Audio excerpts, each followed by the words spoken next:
Нині видимо духовними очами Новий рік по церковному юліанському календарю.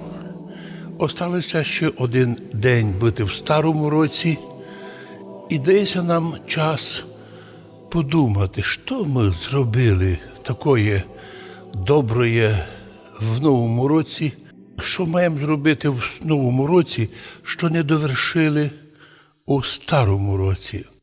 Що ми таке запланували в старому році, котре треба закінчити в новому? Що ми зробили недоброє, невдалоє, помилковоє в старому році, і як би добре не перенести старий гріх із старого року в новий. Добре би перейти в новий рік очищеним, омитим, віддати довги і поблагодарити Бога, і взяти на себе свій крест і далі йти за Ісусом. На Новий рік часто в Закарпаттю люди просили у Бога милости, а діточки на Новий рік кожен окремо виражали своє бажання, що би хотіли. І коло батьків діти виражали: я би хотів в новому році то або другое. І тоді Господь через батьків, думаємо, найбільше і благословляв такі плани, свідомі плани і малих, і дорослих. А що робити з тим людям, які не мають різниці? Для них що новий, що старий, вони не чувствують ні різниці, ні відповідальності, ні угризення совісті за свої гріхи. Наоборот, хто їм напомнить або хто вкаже, вони зразу того чоловіка вписують у вороги. А чому він ворог? А тому, що він правду каже за нас, говорять вони.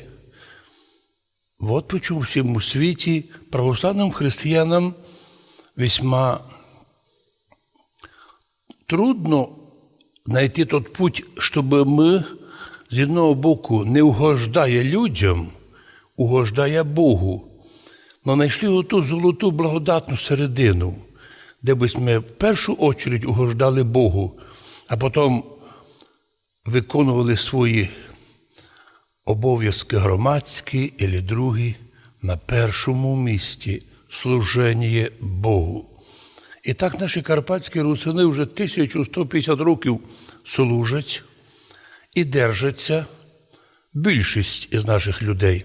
Менша частина, котра не була в собі сильна духовно і мала слабу віру, завжди плавала. Вона не мала доброї думки, добрих планів. Такі люди, наоборот, спосаблювалися к очередним властям, імперіям. І такі люди ніколи не мали твердої позиції. За таких людей Євангеліє назвало, що вони похожі на стебло, куди вітер дує, у ту сторону стебло і нагинається. Не лічність, не чоловік, не некий воїн Христов, а стебло. Но більша часть нашому народі оставалася вірна Богу, і Бог помагає чоловікові мати свою позицію.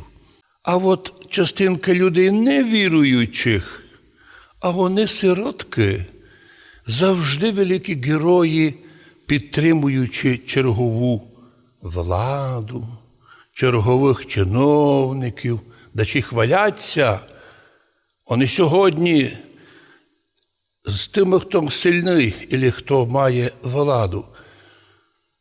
А якщо той, хто має владу, попросить тебе залишити твою релігію, як поступиш? Кому угодиш? Церкві і Богу? Або всьому світу? І от тут виясняється, твердий чоловік нараз відсікає: я свою релігію не міняю. І ми кажемо, православні християни, як нам важливо дивитися на подвиг наших людей, наших батьків, котрі мали добрі ясні погляди готувати і себе, і дітей до переходу в новий рік. Але з планами добрими, Божими планами, безбоязненно і не бояся нікого. Тим більше, що саме за віру православну приходилося деколи в історії нашого народу потерпіти. І народ не робив із того проблему. Історики русинського народу, котрий жив в Карпатах, ніколи не називали, що наш народ нещасний, вічно його били. Ніколи. Історія нашого народу світла, історія ясна. Ми жили на своєму місці, Бог благословляв нас, що нас нікуди не переводили. Більшу частю ми завжди були на своїй землі, крім частини людей, лемків, русинів, яких поляки переселили насильственно із рідних земель русинських на західні землі польські, або на восточні, або частинку перекинули на тогдашню радянську Україну, але остальні осталися на своїх містах. І хоча розділили нас тепер кордони держав, але ми, русини, держимося в'єдно.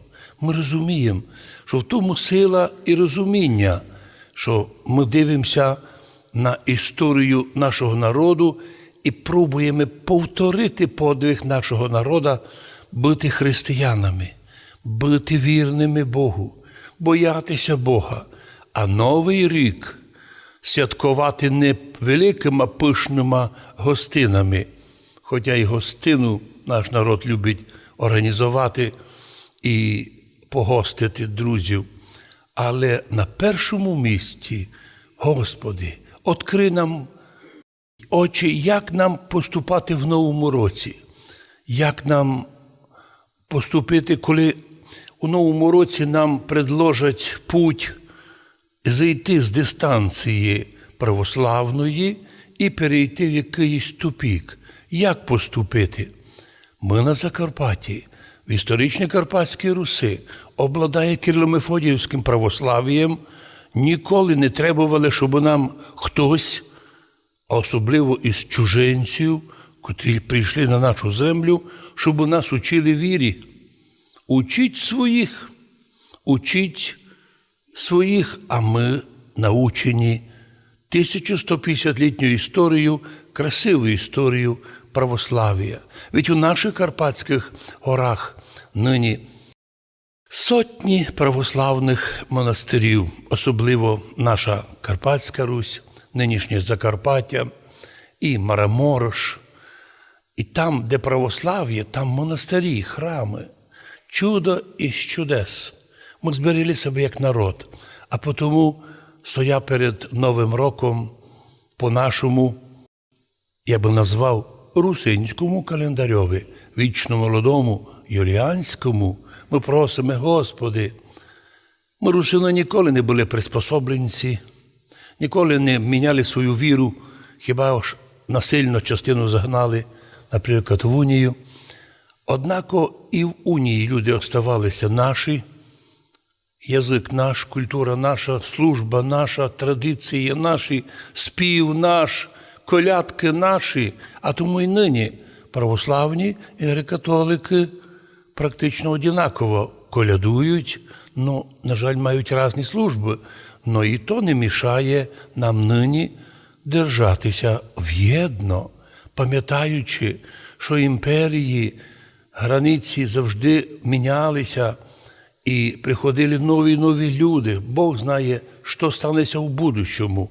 Однако ми казали, русини були законопослушні, всегда казали, Господи, благослови владу і військо, і нашу державу бережи. Маючи добру віру, добре громадянство, законопослушність, виконання законів, якого не видиме від наших опонентів, і перебуває в стані, коли любий Божий або земний суд оправдав би нас, видя наші добрі діла, ми з таким настроєм завершуємо старий рік і з такими ж думками переходимо в новий рік, пам'ятаючи, що від того, як ми виберемо вектор духовності, залежить від того, чи будемо ми мати Царство Божіє у вічності, в'єдно із згаданими нашими святими церкви. Амінь.